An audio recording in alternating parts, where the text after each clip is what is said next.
आपकी पेट्रोल गाड़ी है? मेरी गाड़ी पेट्रोल, मेरे पास पेट्रोल गाड़ी भी है। अच्छा। और मेरे पास में डीजल गाड़ी। आज मार्केट में पेट्रोल की कीमत आज की डेट में कितनी होगी?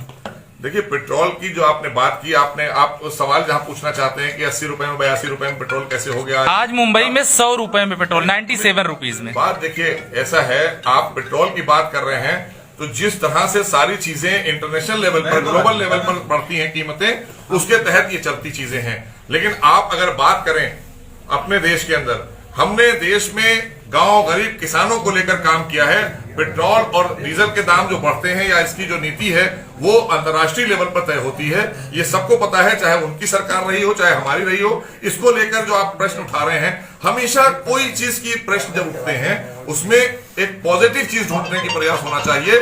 निगेटिव बात तो ये है कि आप इतनी देर से क्यों आ गए, हम बैठे थे बहुत देर। नहीं, बिल्कुल निगेटिव नहीं है। आपका सुन लीजिए, आपके ही घटक दल हैं सुब्रमण्यम स्वामी जी कह रहे हैं कि श्री राम के देश में पेट्रोल सीता जी के नेपाल से और रावण की लंका से ज्यादा महंगा है।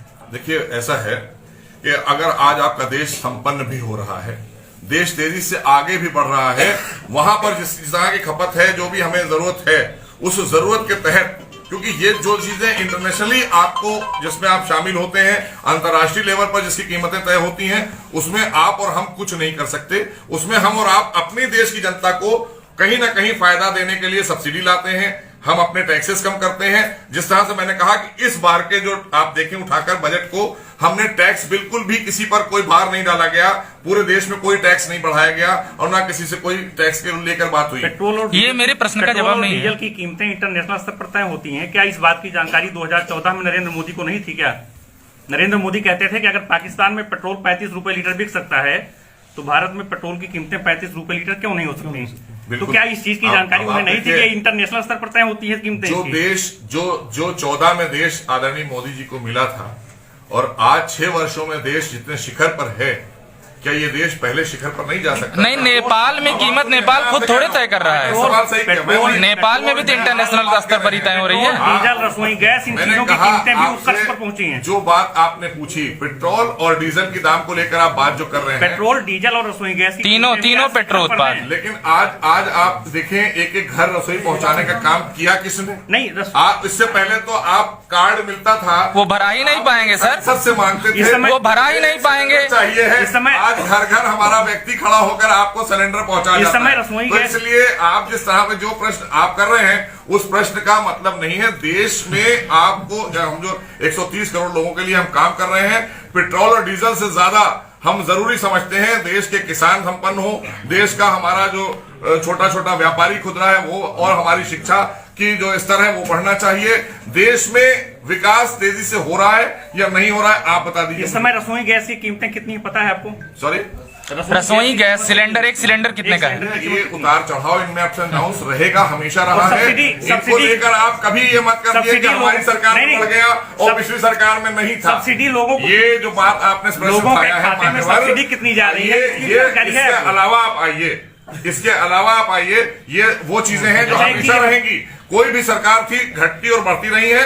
हमने इसीलिए देश को आगे बढ़ाने के लिए, देश के लोगों को संपन्न करने के लिए और कामों पर ध्यान दिया। जब सिलेंडर की कीमतें 600 रुपए थी, तब भी लोगों के खाते में सब्सिडी, जिनको मिलती है रेयर लोगों को, उनके खाते में सब्सिडी 49 जाती थी। जब सिलेंडर की कीमतें 650 हुई तब भी 49 जाती है। जब 700 हुई तब भी 49 जाती है। इस समय 749 रुपए है, तब भी सब्सिडी सिर्फ 49 रुपए जाती है। देखिए, 2014 में सिलेंडर की कीमतें 420 रुपए थी और आज की डेट में सिलेंडर की कीमतें 700 रुपए हैं। जो लोगों की जेब से जाता है वो 700 रुपए जाता है। नहीं, 750 सब्सिडी मिलती है, जिसको मिलती है। आपने जो प्रश्न उठाया है, हमारा सरकार का ईमानदार प्रयास और मोदी जी का कि हम गांव गरीब किसान नौजवान के लिए काम करने वाली सरकार लेकर आए। डीजल भी गरीब लेता है सर, और इनको डीजल किसान लेता है सर। और किसानों को लेकर जो फायदे, जिस तरह से हम बिजली पर लेकर आए, हमने बिजली पर सब्सिडी दी है, तमाम हमने किसानों को डीजल और पेट्रोल पर सब्सिडी दी है। डीजल की कीमतें ऐसी होती हैं, पेट्रोल की चलिए मान लीजिए ठीक है, बहुत बड़े लोग भराते हैं पेट्रोल। डीजल की कीमतों से तो देश में महंगाई पर अंकुश लगता है, महंगाई में वृद्धि होती है। डीजल की कीमतें आज की डेट में अमेठी में 79 रुपए कुछ पैसे हैं। अमेठी की बात मैं कर रहा हूँ, 79 रुपए कुछ पैसे में अमेठी में डीजल मिल रहा है।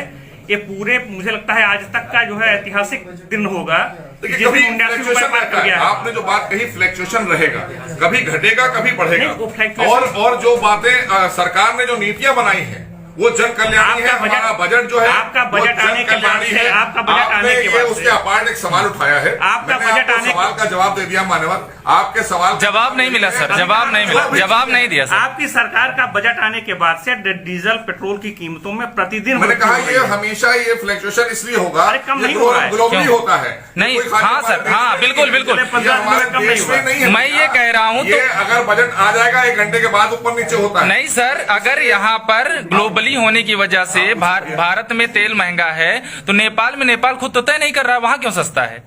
देखिए ऐसा है, आप जिस बात को कर रहे हैं सवाल, आप देश हित की सरकार पर आप प्रश्न ये लगाना चाहते हैं कि पेट्रोल और डीजल पर लाकर केंद्रित कर रहे हैं आप और विकास कार्यों को किनारे कर रहे हैं। आप खाली बायस्ड होकर एक अच्छा, सवाल पूछ एक रहे चीज- एक चीज हैं। आप आपका मुझको एक मिनट, आपका सवाल खाली बायस्ड होकर है कि आप देश पर प्रश्न लगा रहे हैं, और जिन लोगों के लिए आप सवाल पूछ रहे हैं उन्हीं से सवाल पूछिए कि आज किन लोगों के लिए? मैं मोटरसाइकिल से चलता हूँ, मेरे पास भैया, है, जिसके मेरी गाड़ी में सवाल पेट्रोल पूछ रहे लगता हैं, है। मैं आपको बता रहा हूं, उनको भी बताइए ना, उनसे भी पूछ नहीं, लीजिए। एक- जो कल नौका चला रहे थे लोग, उनसे भी सवाल पूछ लिया आपसे कीजिए सिर्फ एक कि सवाल नाव करेंगे। कम से कम आज बनारस से लेकर प्रयागराज तक चलाने का अवसर किसने उनको प्रदान किया है, उनसे भी सवाल पूछिए। अगर वो कीमतें हमने सस्ती आज महंगी संपर्क करने किया है। के, अगर कोई उनके पास कीमतें मादा महंगी होता नहीं है। महंगी सस्ती ये करने को, उनसे भी पूछते। कोई ऐसा है, पेट्रोल हमने भी जब हम छोटे थे तो इसी देश में पेट्रोल 30 रुपए में और हमने 35 रुपए में और 7 रुपए से शुरू किया था हमने। अगर तो पेट्रोल- ऐसा है, ये जैसे जैसे देश आगे एक- संपन्न एक- होता है ये चीजें बढ़ती एक हैं, अंतिम-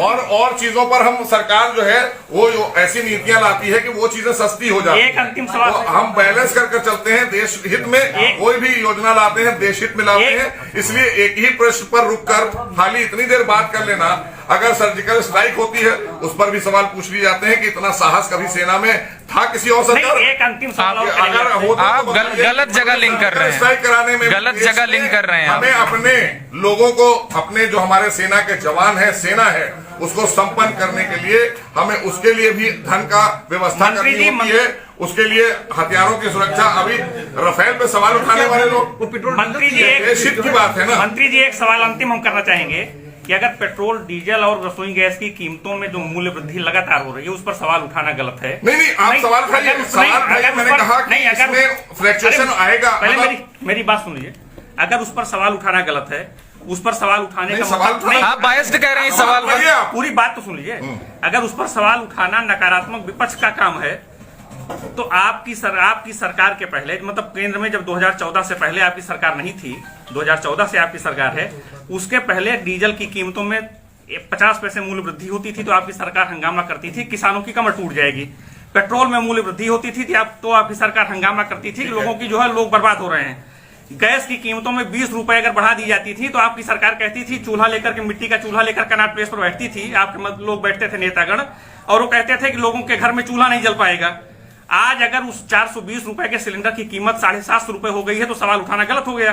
नहीं, गलत नहीं, सवाल उठाइए। आप लेकिन सकारात्मक सकारात्मक सवाल उठाइए। ये सकारात्मक आपने नहीं है। आपने विपक्ष की बात इसका कर रहा हूं, मतलब मैं आपकी बात नहीं कर रहा हूं, मैं विपक्ष की बात इसका कर रहा हूं। मतलब आपका विपक्ष को चाहिए है कि सकारात्मक, क्योंकि विपक्ष का भी जिम्मेदारी होती है कि जनता के हितों के मुद्दे उठाना इसका है, मतलब उस समय- जनता के अहित और मजाक बनाने के लिए नहीं उठाना है। अगर उन कोई चीजों भी की- इशू, कोई नहीं। सब्जेक्ट उठाना है तो जनता के हित का उठाएगा। ये हित का है बस, जनता- ये तो हित का है ना। मैंने आपको बताया कि एक चीज पर केंद्रित करना, 80 करोड़ लोगों को मुफ्त में राशन देना कोरोना काल में, ये बताएं विपक्ष कब उसने दिया और कब आपदा में उन्होंने, आपदा में भी अगर उनकी सरकारें थी तो उन्होंने लूटने का काम किया, चाहे उत्तराखंड हो और चाहे उत्तर प्रदेश हो, हर जगह बाढ़, आपकी बात तो उन्होंने गरीबों के मुंह से खाना छीन लिया। आज आदरणीय मोदी जी की सरकार में गरीब को खाना मिल रहा है, गरीब उत्पन्न हो रहा है, विकास की तरफ देश बढ़ रहा है। आज आप अच्छी तरह से जानते हैं, मैं ये कह रहा हूं क्योंकि कि आपके पास में कोई भी एक वो नहीं था, तो आपने भी तय किया हम एक ऐसा वो लाएंगे, ये आप भी जानते हैं। मैं कह रहा हूं कि यहाँ आपकी बात पेट्रोल और विपक्षी डीजल, नेताओं से नहीं हो रही ये है। 5 पैसे 10 पैसे 15 पैसे अरे मेरी बात कभी बढ़ जाता है, यहाँ नहीं घट देंगे। जाता है। यहाँ आप लगा- इसको यहाँ आप आपकी जो बात है, विपक्षी सर, नेता से आज नहीं की हो रही है। तारीख में इसकी पॉलिसी बदल चुकी है, पहले और आज में बहुत अंतर है। आज किसी को परेशानी नहीं है, लेकिन विपक्ष के पास कोई मुद्दा नहीं है। यहाँ विपक्ष नहीं बैठा है मंत्री जी, यहाँ मीडिया के लोग बैठे हैं और मीडिया के लोग आपसे सवाल किया, मैंने जवाब दे दिया। विपक्ष से भी पूछिए, मैं कह रहा हूँ विपक्ष से पूछिए कि विपक्ष के पास आज कोई मुद्दा क्यों नहीं है। उनसे क्यों पूछे ये सवाल, उनसे क्यों पूछे? विपक्ष एक इशू ला के दिखा, आज सवाल आपसे एक इशू, एक लाइन में सर कंक्लूड कर दीजिए कि पेट्रोल की बेतहाशा बढ़ती कीमतों की वजह क्या मानते हैं? एक लाइन में कंक्लूड कर दीजिए।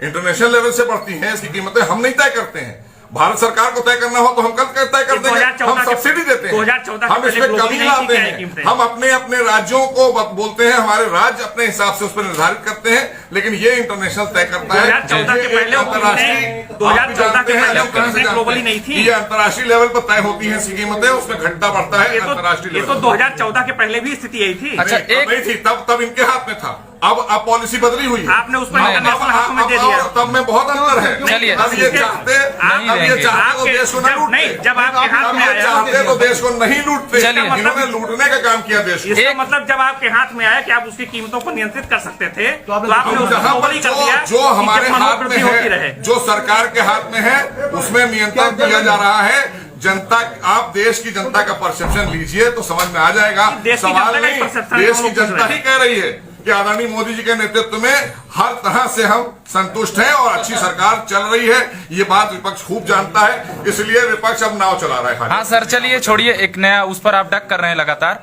एक क्वेश्चन मैं करूंगा, आपने कहा कि अल्पसंख्यक वर्ग के लोग लगातार डेवलप हो रहे हैं, तरह तरह के उदाहरण दिए कि वहां अलीगढ़ में काम कर रहे हैं, वो कारीगरी का, जरीदोजी का काम कर रहे हैं। गुलाम नबी आजाद जी की बड़ी प्रशंसा की आखिरी दिन राज्यसभा में मोदी जी ने। गुलाम नबी आजाद जी ने कहा कि देश का मुसलमान नवयुवक देश का प्रधानमंत्री बनने का ख्वाब नहीं देख सकता है। कैसे देखते हैं इस स्टेटमेंट को? देखिए, ऐसा है कि अब ये तो गुलाम नबी आजाद जी ही बता पाएंगे आपको। हम यहाँ बैठे हैं आपके सामने, भारतीय जनता पार्टी में मैंने कोई चुनाव नहीं लड़ा था।